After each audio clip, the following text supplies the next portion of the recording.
Personality test. Okay, so we are talking about Ayurveda and yoga and how those principles work together. Ayurveda and yoga are using the same principles. They both come out of the ancient Vedic writings, and they are meant to be done together. And oftentimes, you will not be given a yoga practice until you know what your Ayurvedic dosha is. So tonight we're going to be talking about Vata. What is a Vata practice? And I'm breaking the practice into two parts.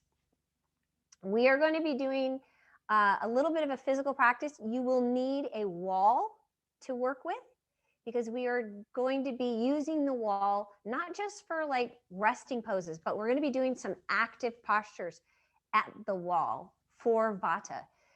To help Vata, to do a Vata practice, it is a practice that you want to approach that is quiet. So this is another reason why playing music during class, if you are Vata dosha or you have a Vata imbalance, it's not going to help you. You need quiet. You need stillness. You need grounding. And the practice also needs to be very systematic, organized, not scattered all over the place. The other thing that Vata needs is it needs substance. So building the core, doing core strength while maintaining flexibility is important. Vata likes to move around, right? Vata is made up of ether and air. And so ether and air, it goes all over the place. You can't contain it. The poses that we're going to be doing, you have to remain still. So when you get into the poses, we're not micro adjusting. We get in them and we hold them with stillness. And we hold them also a little bit longer than Vata would be inclined to do. So Vata tends to get antsy and wants to come out of the pose. And what we're going to do is hold ourselves there, remain quiet, feel grounding so that Vata can calm down. This practice is appropriate if you are a Vata person or if you have a Vata imbalance, and it is also appropriate if it's a windy day. So if you have a lot of wind going on, wind is chaos. This practice will help you. Okay, so that's what we're going to be doing.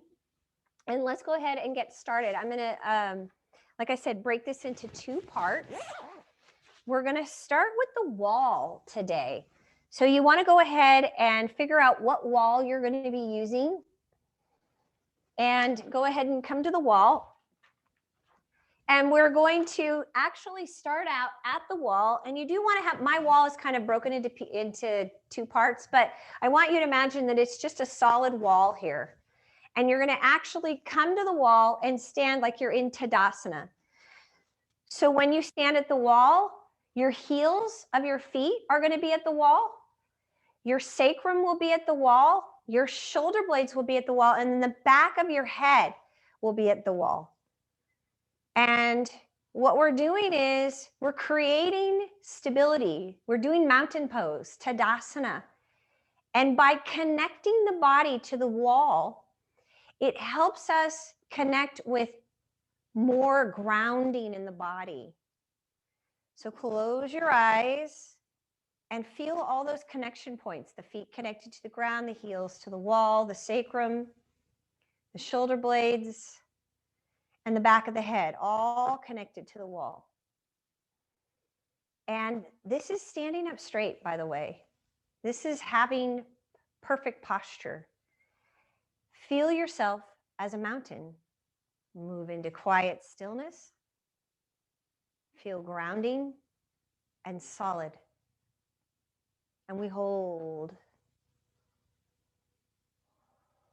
And then from there, you're going to bring your arms up and connect your thumbs now to the wall. So you connect your thumbs to the wall. Now you might notice if you're not as flexible in the upper body, if the lower body pushes forward, in other words, you lose your kidney loop here. If you don't know what that is, that's okay. The ribs drop forward. It means that you don't have the flexibility in the shoulder girdle. as flexible in here. So you're just going to let your arms reach up. But if you do have the flexibility, your thumbs connect then to the wall. So you're connecting your thumbs.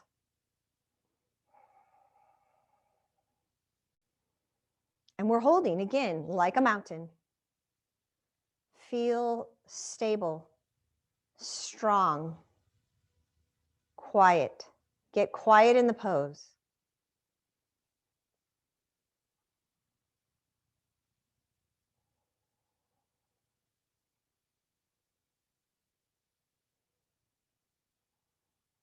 Good. And then from there, release your arms. And now we're going to sit. So we're going to do chair pose against the wall. For those of you who have done sports, this is something that we used to do in sports all the time. You are going to walk your feet out a little bit and then sit. Wall. Sacrum is at the wall. Your feet are flat. Sit. And then your arms come up.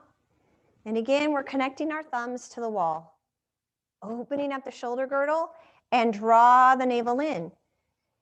Vata needs stillness and stability. So you might start feeling that there's a lot of muscle work that's happening here. And then settle into that. Try to relax the face.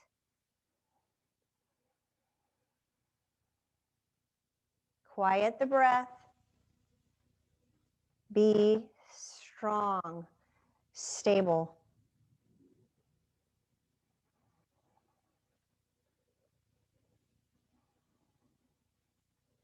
And then from there, out of it, you can come out of it at any time. We're going to turn and face the wall. Hinge at the hips. Now I want you to go into an extension for the back. Extension means that you go straight out. So if you've got a flat wall, your hands go flat. They go flat. And then you drop your ears to line up with the arms. Draw your navel in. So this is a variation of down dog. It's a variation of down dog. So you're pushing your hands to the wall.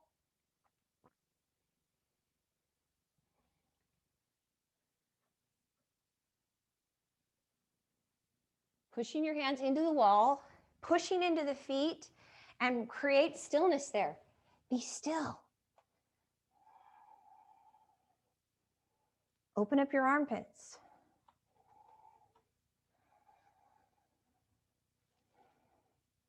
Draw the navel in. Lift your ribs. So get stable. Don't just let the torso collapse. We're trying to create stability, grounding. And we're holding. And you might start to notice if you have a lot of Vata in your body today, where you're feeling a little more scattered, a little more uneasy, erratic, then you might start feeling like you want to micro adjust or you want to come out of the pose. And we're going to stay and be still.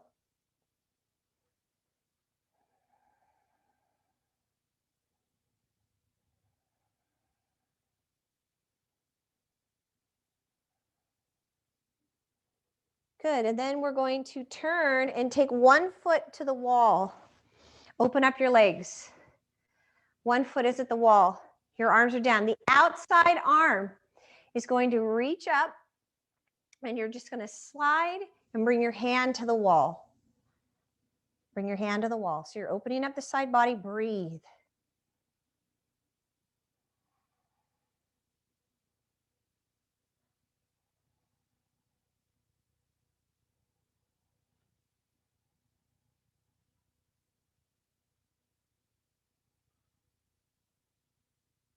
Settle everything. Create quiet stillness with strength, stability. And then coming out of that, and we're going to go to the other side. So I'm just going to slide over to the other wall here, but you might want to just turn around and use the same wall. The other arm comes up, and again, you take the hand to the wall. Open up the side body.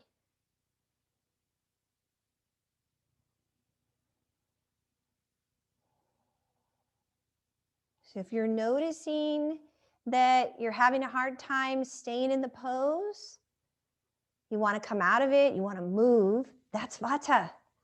That's Vata showing up. Vata has a hard time being still. One thing to consider too, if you are used to running around and your mode is very busy, busy, busy, busy, busy, you're running around in a high beta brainwave state, which by the way is fight flight, not good for your body at all. If you're used to running around with a brain being really, really high functioning, high frequency, then being still might be hard for you as well.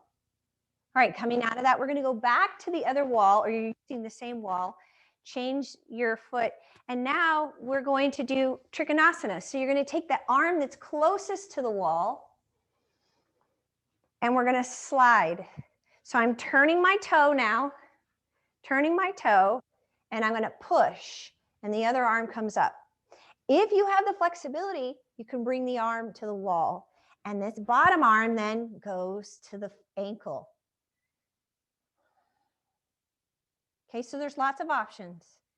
Find the option that's right for you, and we're feeling that stability of the pose. Stillness. Holding the poses a little longer so Vata can calm down.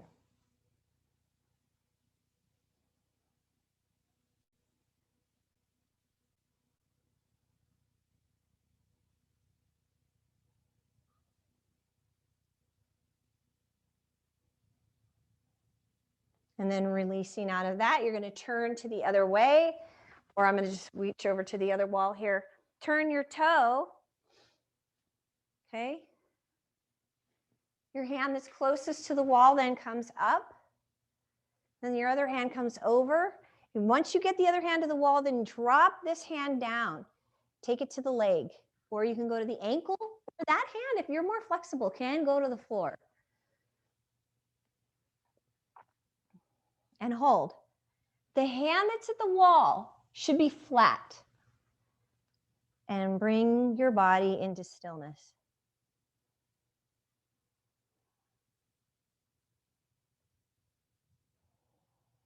It helps Vata to move into the observer. So we begin to view the mind, the busyness of the mind. If you're feeling antsy, we watch it. We become the witness. We observe it. The busyness of the body, the busyness of the mind. We just watch it.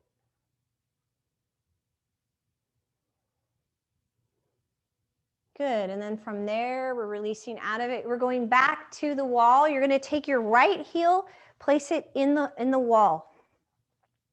It stays connected to the wall, and then your arms are going to come up into warrior one. So you bend the front knee. Right heel is at the wall, bend the front knee. There is a back bend in warrior one. So you're going to open up, see if you can bring your hands to the wall.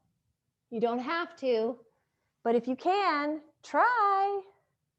You could stay right here. You could go into steeple mudra. Steeple mudra, your hands come together. Okay, your hands come together. You fold your thumbs, drop the other fingers, pointer fingers are together.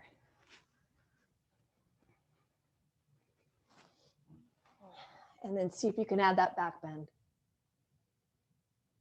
And hold.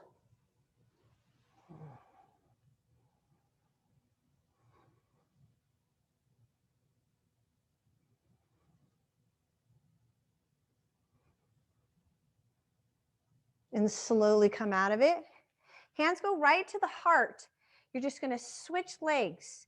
So take your left heel now to the wall, anchor it, bend the front knee, keep the right hip back, left hip forward, and then reach up. You can go into steeple mudra, hold it there. This is a big, strong pose, especially if you're really going into that back bend.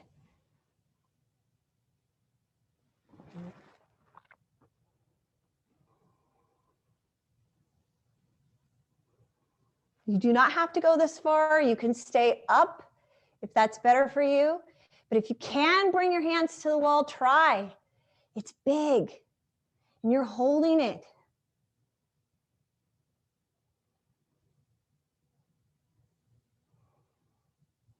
If you start feeling antsy, be the observer and then release. Bring your hands to your heart. Good. So we're going to go from there onto our mat and drop into child's pose. Pause there.